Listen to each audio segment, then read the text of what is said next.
ABP Ganga, खबर आपकी, जुबान आपकी।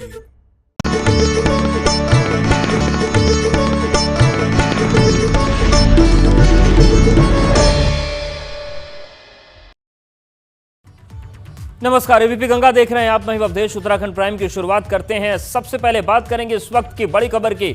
बड़कोट के जंगल में आग लगी है और अपर यमुना वन प्रभाग के जंगल में आग लगी है।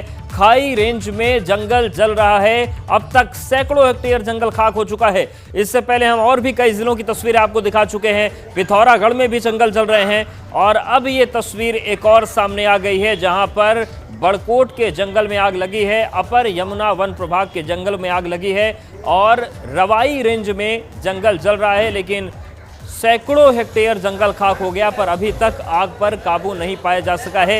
एबीपी गंगा पर एक्सक्लूसिव तस्वीरें आपके सामने हैं। बड़कोट में जंगल में आग लगी है। अपर यमुना वन प्रभाग के क्षेत्र का ये पूरा मामला है।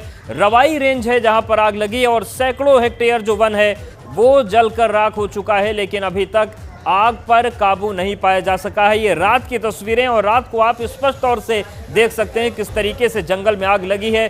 धुआं उठ रहा है।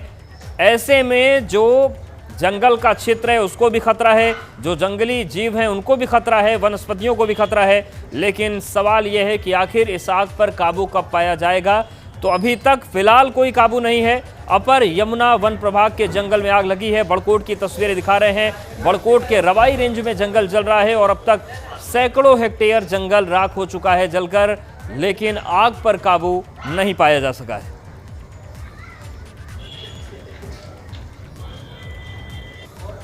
तो बड़कोट की तस्वीरें आपको हम दिखा रहे हैं जहां पर रवाई रेंज में जंगल आग की चपेट में आ गया है। सैकड़ों एकड़ जंगल जल चुका है और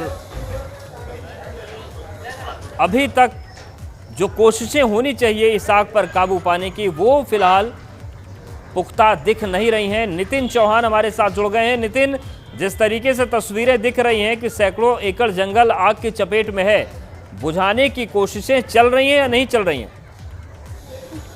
देखिए कौशल, जिस तरीके से तस्वीरों में साफ देखा जा सकता है कि अगर हम अपर यमुना वन प्रभाग के रवाई रेंज की अगर बात करें तो ये शिकार गांव के पास के जो जंगल हैं जो धधक रहे हैं, दावानल की जो शिकार है जंगल, इसमें अभी फिलहाल अगर वन विभाग की अगर बात करें तो अभी काबू नहीं पाया जा सका है इसमें। और अगर हम इसमें अगर देखें तो काफी हेक्टेयर भूमि के वन संपदा जो है नष्ट हो चुकी है। अभी भी आग लगी हुई है। दावानल के उस शिकार में अभी जंगल है। साफ तौर से तस्वीरों में देखा जा सकता है। ये पूरी ताजी तस्वीरें हैं कौशल। शुक्रिया नितिन, जानकारी के लिए, अपडेट्स को देने के लिए।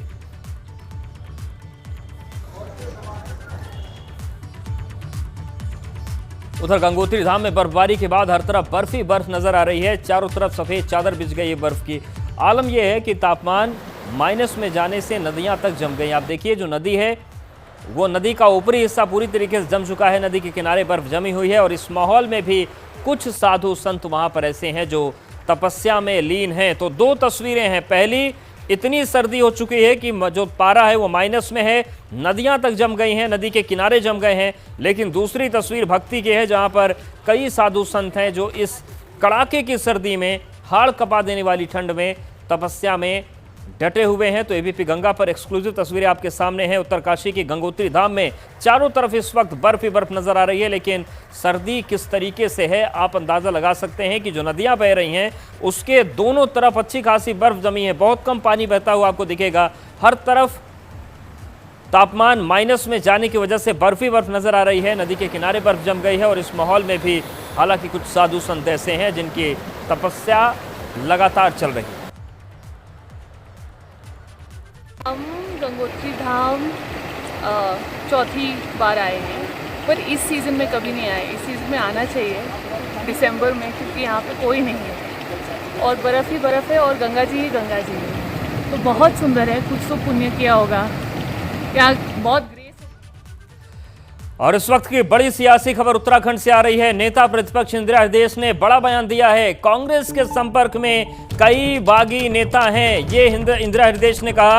उन्होंने कहा कि कांग्रेस के संपर्क में भाजपा में गए बागी नेता हैं। तो ये एक बड़ा बयान नेता प्रतिपक्ष ने दिया है। उन्होंने कहा कि कांग्रेस से जो लोग बागी होकर भाजपा में गए थे उनमें से कई लोग अभी भी कांग्रेस के संपर्क में हैं। हालांकि उनकी घर वापसी होगी या नहीं होगी, इस पर फैसला आला कमान को लेना है। लेकिन रही बात संपर्क में रहने की, तो अभी भी कई बागी नेता हैं जो भाजपा में तो जा चुके हैं, लेकिन उनका कांग्रेस में संपर्क बना हुआ है। नेता प्रतिपक्ष इंदिरा हृदय ने यह बयान दिया है। उन्होंने कहा कि कई बागी नेता जो कांग्रेस को छोड़कर बीजेपी में चले गए थे, वो कांग्रेस के संपर्क में बने हुए हैं। चीज बताई जाती है वो प्राइवेट होती, वो इतनी होती, इशारे होते हैं। ये तो हमें विचार करना होता है कि क्या हम उन लोगों को यदि टिकट देंगे तो कांग्रेस में कोई विद्रोह तो नहीं होगा। तराई के विधायक भी नाराज दिखे, तो इसलिए सब जगह के नाराज हैं। सरकार तो आ ही रही है, मानते नहीं। इसके लिए हम बिल्कुल आश्वस्त हैं, सरकार आएगी। और भाजपा के एमएलए भी मानते हैं सरकार आएगी, इसीलिए उनमें से कुछ ने हमें इशारा भी दिया है कि हम आपके साथ। और हरिद्वार में बच्ची के साथ हुई वारदात को लेकर प्रदेश की कानून व्यवस्था पर सवाल है। कांग्रेस मांग कर रही है कि मामले की सीबीआई से जांच होनी चाहिए। उधर डीजीपी अशोक कुमार ने इस मामले पर पुलिस अधिकारियों के साथ समीक्षा की। पौड़ी में एक जो है बालिका थी, उससे जो है दुष्कर्म होता है। गुरुद्वार के अंदर डकैती हो जाए, क्या हो रहा है इस प्रदेश के अंदर? क्या हो गया इस प्रदेश की कानून व्यवस्था?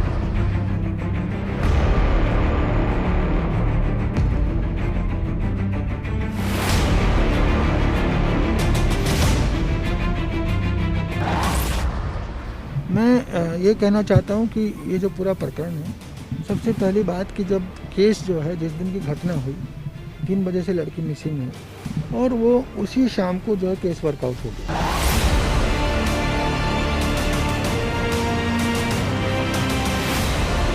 हरिद्वार में बच्ची के साथ दरिंदगी का मामला आने वाले दिनों में पुलिस के गले की फांस बन सकता है। कांग्रेस सरकार और पुलिस से ये सवाल पूछ रही है कि इतनी बड़ी वारदात हो गई, फिर ये कैसे कहा जा सकता है कि देवभूमि में क्राइम कंट्रोल में है। पुलिस ने जब ताला खोलने का काम किया और वो व्यक्ति वहीं पर था जो भवन मालिक था, तो कायदा ये बोलता है कि उसको पुलिस हिरासत में ले ली। लेकिन नहीं, ताला खोला गया और बच्ची का शव बरामद किया गया, व्यक्ति भाग गया। और जो मुझे जानकारी मिली, जो परिवार वालों ने जानकारी, उनका कहना तो यह है कि जिस व्यक्ति द्वारा कार के माध्यम से उस व्यक्ति को छोड़ा गया, जहां पर उस व्यक्ति को हिरासत में लिया, लेकिन 2 दिन बाद फिर छोड़ दिया। कांग्रेस के आरोप हैं कि हरिद्वार के साथ ही प्रदेश में क्राइम की कई और बड़ी वारदातें हुई हैं। बदमाश बेखौफ हैं, मगर पुलिस हाथ पर हाथ धरे बैठी है। जो हालात हैं, उससे साफ संदेश है कि बदमाश पुलिस को खुली चुनौती दे रहे हैं।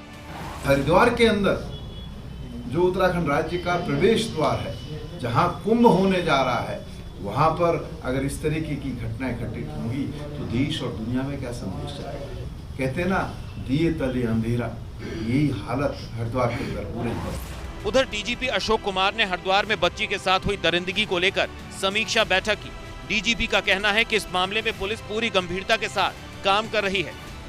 एक बड़ी बात ये बताना चाहूँगा कि जो राजीव है, ये लड़की मिसिंग हुई है 3 बजे से, और राजीव का लोकेशन 5:30 बजे तक दूसरी जगह है, और 5:30 बजे से मुख्य रूप से उसकी वार्ता शुरू होती है, ठीक है ना, और फिर 6 बजे वो घटनास्थल पे आ जाता है। तो अभी तक इन सब के इंडिकेशन ये है कि राजीव को अक्यूज है, उसने जो है साक्ष्यों को छुपाने में, बॉडी को छुपाने में उसका हेल्प किया है।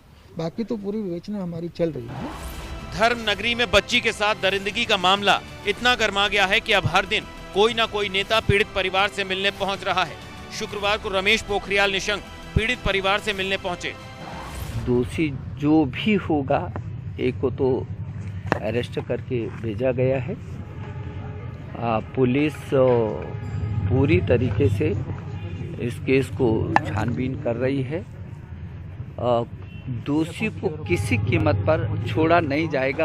उधर कांग्रेस मांग कर रही है कि इस मामले की सीबीआई से जांच होनी चाहिए। तो मैंने पूछा क्या यहाँ होटल संचालित हो रहा था कि नहीं, होटल संचालित नहीं थी। इसका मतलब वहाँ पर अवैध गतिविधियाँ होती है और इसलिए सीबीआई जांच भी होनी चाहिए, क्योंकि एक लंबा चौड़ा तारतम्य है, लंबी चौड़ी चीजें एक दूसरे से जुड़ती जा रही है। देवभूमि उत्तराखंड को कुछ साल पहले तक अपराध मुक्त राज्य माना जाता था, मगर पिछले कुछ साल के भीतर क्राइम ऐसे बढ़ रहा है मानो अपराधियों में पुलिस का कोई खौफ ही ना रहा हो। एबीपी गंगा के लिए देहरादून से रवि कैंतुरा की रिपोर्ट। और हाल ही में उत्तराखंड विधानसभा का शीतकालीन सत्र हुआ है। सत्र समाप्त होने के बाद हल्द्वानी पहुंची नेता प्रतिपक्ष इंदिरा हृदयेश ने कानून व्यवस्था को लेकर सरकार पर सवाल उठाए हैं। नेता प्रतिपक्ष ने कहा कि न तो पुलिस अधिकारियों में अपने काम के प्रति कोई गंभीरता है और न ही कानून व्यवस्था सुधरने की कोई चिंता है। इसके बारे में सरकार को ये विचार करना चाहिए, वो ऐसी सजा तय करें कि भविष्य में हिम्मत ना कर सके कोई।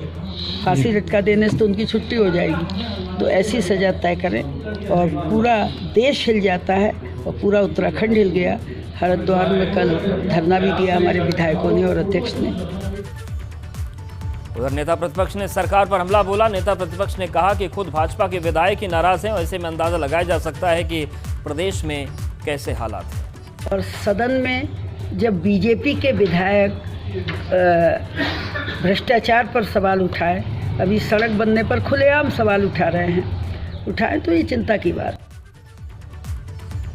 हरिद्वार स्थित प्रेमनगर आश्रम के गोवर्धन हॉल में आयोजित इंडिया डेवलपमेंट एक्सपो कार्यक्रम के दौरान हादसा हो गया। शॉर्ट सर्किट से हॉल के सीलिंग में आग लग गई। गरिमा वक्त रहते काबू पा लिया गया, वरना बड़ा हादसा हो सकता था। जिस हॉल में आग लगी वहां पर इंडिया डेवलपमेंट एक्सपो लगाया गया है। कैबिनेट मंत्री सतपाल महाराज ने एक्सपो का उद्घाटन किया। आप देखिए तस्वीर किस तरीके से एक्सपो लगाया गया था, आग लग गई। हालांकि वहां पर अफरा तफरी मच गई और आग को काबू में किया गया।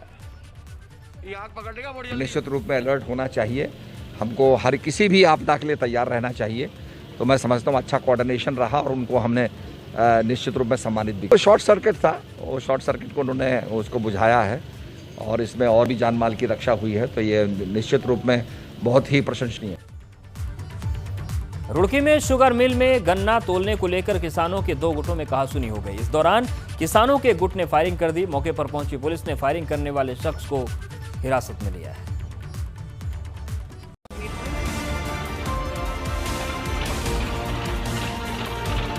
रुड़की के लिबर हेड़ी शुगर मिल में किसानों के दो गुटों के बीच गन्ने की तौल को लेकर झड़प हो गई। बात उस वक्त बढ़ गई जब एक गुट के लोगों ने फायरिंग कर दी। फायरिंग की सूचना मिलते ही पुलिस मौके पर पहुंची। छानबीन के दौरान पता चला कि किसानों के दो गुट अपना गन्ना शुगर मिल में डालने पहुंचे थे। इसी दौरान ग्रामीणों के बीच विवाद हो गया। लिबर हेड़ी का नंबर था ट्रैक्टर ट्रॉली और गन्ना अंदर ले जाने का, लेकिन थीतकी वाले अचानक आए और उन्हें ज़बरदस्ती करके आगे ले जाना चाहा। थीतकी लिबर वालों ने काफ़ी संयम से काम लिया और उनसे कहा कि ठीक है भाई, आप लोग आए हैं तो आप लोग पहले लेके जाइए, और उस पर ये लोग चले गए अंदर। लेकिन अंदर जाने के बाद इन्होंने खुशी का इजहार करते हुए अपना एक गलत तरीके से तमंचे निकाले जो इनके पास पहले से रखे हुए थे, और उन तमंचों से इन्होंने फायरिंग शुरू कर दी। तो यहाँ पर करीब 4-5 राउंड फायर हुए हैं और उसके बाद एक आदमी को पकड़ भी लिया। पुलिस मौके पर पहुँच गई थी, पुलिस ने एक को पकड़ लिया। वहीं तमंचे के 4 जिंदा कारतूस उसके पास अभी हैं, तो और बाकी लोगों के नाम पता मालूम किए जा रहे हैं। मुकदमा कायम करके उनके विरुद्ध कार्रवाई की जा रही है।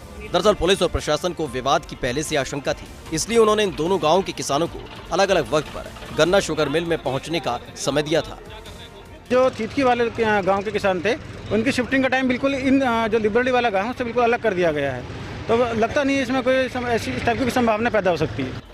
पुलिस ने फायरिंग करने वाले युवक को हिरासत में ले लिया है, साथ ही किसानों को समझा बुझाकर शांत करा दिया है। साथ ही किसानों को ये भी चेतावनी दी गई कि अगर उन्होंने फिर से कोई हंगामा किया तो इस बार कार्रवाई भी हो सकती है। एबीपी गंगागिरी रुड़की से विनीत त्यागी की रिपोर्ट। जिला चिकित्सालय पौड़ी में तैनात एक सर्जन की कोरोना से मौत हो गई। जिले में पहली बार किसी चिकित्सक ने कोरोना बीमारी से जान गंवाई है। डॉक्टर की मौत को लेकर अस्पताल की ओपीडी सेवा को एक दिन के लिए बंद रखा गया है। तो एम्स में उन्हें भर्ती कराया गया था और पहली बार ऐसा हुआ है जिले में कि किसी चिकित्सक की कोरोना की वजह से जान गई है। धारचूला में भारत और नेपाल को जोड़ने वाला झूला पुल 2 घंटे के लिए खोला गया। इस दौरान भारत से नेपाल जाने के लिए बड़ी संख्या में लोग इकट्ठा हो गए। लोगों की मांग को देखते हुए झूला पुल को खोला गया। तो देखिए तस्वीर, कल भी 2 घंटे के लिए झूला पुल खुला था और एक बार फिर से झूला पुल को खोला गया। हालांकि जैसे ही लोगों को जानकारी मिली, बड़ी संख्या में लोग यहां पर पहुंच गए।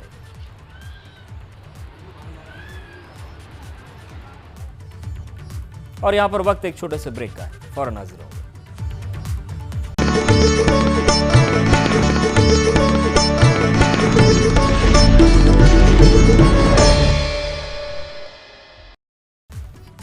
अट्ठाईस दिसंबर को कांग्रेस अपना 136वां स्थापना दिवस मनाने जा रही है, जिसको लेकर कांग्रेस देश भर में तिरंगा यात्रा निकालेगी। उत्तराखंड में कांग्रेस कार्यकर्ता सेल्फी विद तिरंगा के तहत तिरंगे के साथ सेल्फी लेकर सोशल प्लेटफॉर्म में शेयर करेंगे। सभी जिला महानगर कांग्रेस कमेटियों के अध्यक्षों को निर्देश दिए गए हैं कि 136वें स्थापना दिवस पर प्रदेश मुख्यालय और जिला मुख्यालयों पर तिरंगा यात्रा आयोजित करें। हम 28 दिसंबर को अपना स्थापना दिवस तिरंगा यात्रा निकाल करके मना रहे हैं। पूरे देश के अंदर कांग्रेस जन तिरंगा यात्रा निकालेंगे। उत्तराखंड में प्रदेश अध्यक्ष प्रीतम सिंह जी के नेतृत्व में हम लोग मुख्यालय में तिरंगा यात्रा भी निकालेंगे और सारे जनपदों में तिरंगा यात्रा निकालेंगे, जिसमें हम तिरंगा लेकर के अपने नगर की परिक्रमा करेंगे और उसके साथ साथ अपनी आने वाली पीढ़ियों को, अपने नौजवानों को बताएंगे कि हम किस गौरव। और बेरोजगारी और महंगाई के मुद्दे पर कोटद्वार में कांग्रेस ने प्रदर्शन किया। कांग्रेस का कहना है कि प्रदेश सरकार युवाओं को रोजगार देने में नाकाम रही है, साथ ही महंगाई पर कंट्रोल नहीं हो पाया है। कोटद्वार में कांग्रेस ने प्रदर्शन किया, शव यात्रा बाकायदा निकाल दी गई। महंगाई और बेरोजगारी के मुद्दे पर प्रदर्शन हुआ।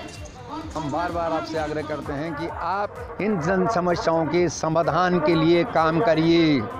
भाजपा सरकार जो कि अनदेखी कर रही है क्षेत्र की, और यहाँ के विधायक भी अनदेखी कर रहे हैं और घोटाले पे घोटाला कर रहे हैं, भ्रष्टाचार कर रहे हैं। अभी हरिद्वार का मामला आपने देखा, एक मासूम बच्ची के साथ दर्दंगी हालत कर दी गई और बाद में उसे जला दिया गया। तो नई टिहरी शहर में बार बार गुलदार देखे जाने पर लोगों में दहशत का माहौल है। वन विभाग की टीम ने अब इन इलाकों में गश्त बढ़ा दी है। वन विभाग की लोगों से हिदायत है कि कोई भी अंधेरे में अकेले घर से बाहर नहीं निकले। टिहरी के नज़दीक जो क्षेत्र है हमारा देवीदार वाला और नीचे बडोगी गांव वाला, इस एरिया में लेपर्ड का एक हैबिटेट है। 2 लेपर्ड इस एरिया में रहते हैं और चूँकि सुअर के और उनके बच्चे भी आजकल काफ़ी मात्रा में बच्चे हो रखे हैं, तो उसके चक्कर में वो नीचे एच ब्लॉक की तरफ और गौसदन की तरफ जो है काफ़ी उसमें रहते हैं, शिकार के उसमें। थोड़ा लोगों से मेरी अपील थी, लोगों से हमने वहाँ पे बताया भी है सब लोगों को कि 5, साढ़े 5, 6 बजे के बाद जब अंधेरा हो जाता है या हल्का अंधेरा रहता है तो उस टाइम पे लोग ज़्यादा अपना मूवमेंट न करें। एसबीआई दिल्ली परिमंडल के महाप्रबंधक पीके मिश्रा अल्मोड़ा पहुंचे। इस दौरान उन्होंने स्टेट बैंक की नई शाखा का उद्घाटन किया। इस मौके पर पीके मिश्रा ने कहा कि एसबीआई अब पहाड़ी क्षेत्रों में भी ग्राहकों को अपनी हाईटेक और ऑनलाइन सुविधाओं से जोड़ने पर जोर दे रहा है। साथ ही कोरोना काल में लौटे प्रवासियों को भी सरकार की अलग अलग योजनाओं के माध्यम से रोजगार देने की कोशिश की जा रही है। मुख्य फैसला था कि उनको अधिक से अधिक सुविधाएं उपलब्ध कराना। अब इसके आधार पे हम सबों से निवेदन करते हैं कि हमसे जुड़ें, और जो एक काफ़ी अच्छा आपने देखा हुआ है कि हम लोगों ने इसको बनाया है, इन सुविधाओं का लाभ लें और बैंकिंग सुविधाओं का लाभ करके हमारे बैंक से जुड़ें और अधिक से अधिक। औली में नए साल को लेकर सैलानियों की भीड़ उमड़ रही है, जिस वजह से जाम के हालात बनने लगे हैं। जाम की वजह से सैलानियों को अब दिक्कतें हो रही हैं। हालांकि प्रशासन की तरफ से कहा गया है कि नए साल पर सैलानियों को किस तरह की परेशानी नहीं होगी। पार्किंग की व्यवस्था की जा रही है ताकि जाम न लगे, मगर पुलिस और प्रशासन की रणनीति धरी की धरी रह गई और आप इन तस्वीरों को देखकर अंदाजा लगा सकते हैं कि मुसीबत कितनी बढ़ गई है। हरिद्वार में बच्ची के साथ हुए दुष्कर्म लेकर देहरादून में कांग्रेस ने कैंडल मार्च निकाला। कांग्रेस मुख्यालय से सैकड़ों की संख्या में कांग्रेस कार्यकर्ता कैंडल मार्च लेकर निकले।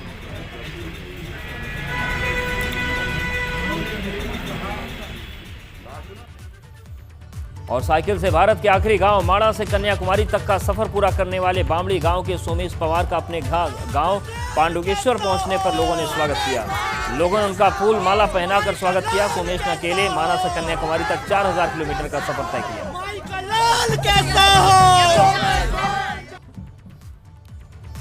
और इस बुलेटिन फिलहाल इतना ही। बने रहिए एबीपी गंगा के साथ।